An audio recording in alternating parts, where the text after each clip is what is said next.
My parents found my journal when I was 14. It wasn't good. They're kind of religious and, well, very religious. And my mother said she wished I'd been born dead.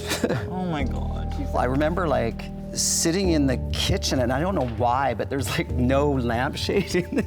I'm like under this light bulb, and they're like walking around just screaming at me for hours and hours, just screaming at me. And I ran out of the house.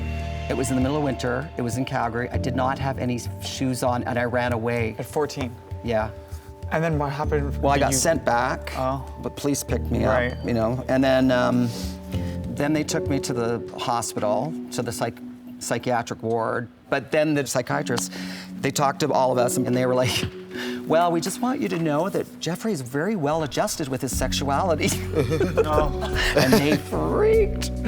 So then after that, we had to go for inner healing therapy, where they lay hands on you and speak in tongues. And years later, she said, I'm so sorry I said that to you. I should never have said that to you.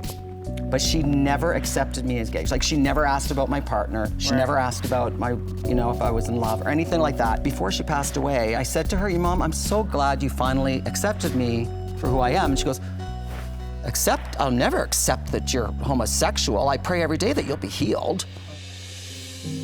For a while, I felt like I was kind of in the same boat as you. Over the past few years, like, my parents and I have been working on a relationship a lot. Right before I got here, my mom called me and said, I just need you to know that I do love you and I'm proud of you. So I definitely am very grateful that we're slowly mending that relationship.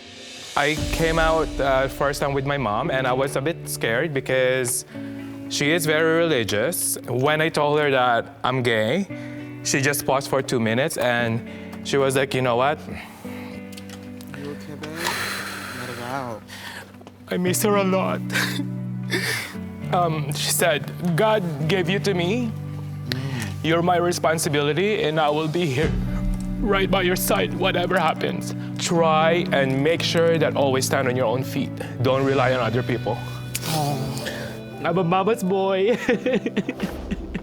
She gave me a lot of strength. Like, I learned a lot from my mom and my dad. You know, I'm so lucky that I have a very supportive family, and I wish that for everybody, because everybody deserves to be loved.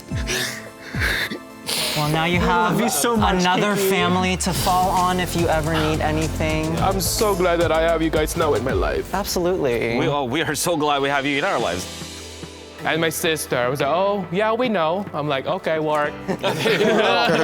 She said work. Filipino sisters always know. Yeah.